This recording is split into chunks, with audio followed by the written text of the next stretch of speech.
Nagliwanag ang kalangitan sa ilagang bahagi ng Luzon kaninang 12:39 ng madaling araw dahil sa pagbulusok ng asteroid RW1 sa atmosfera ng Earth.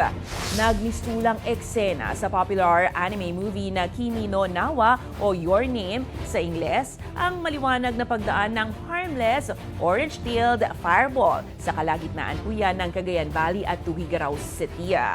Dinig sa video na ito ang pagkamangha ng dalawang netizens mula Cagayan Valley matapos personal na masaksihan ng kamangha-manghang celestial activity. Sa kuwang ito naman ni Marvin Coloma, parang biglang naging umaga ang kalangitan dahil sa liwanag na dulot ng pagbulusok ng asteroid. Once in a lifetime kung maituturing ang event na ito dahil ito pa lang ang ika-9 na asteroid na namataan bago ang impact ayon sa European Space Agency.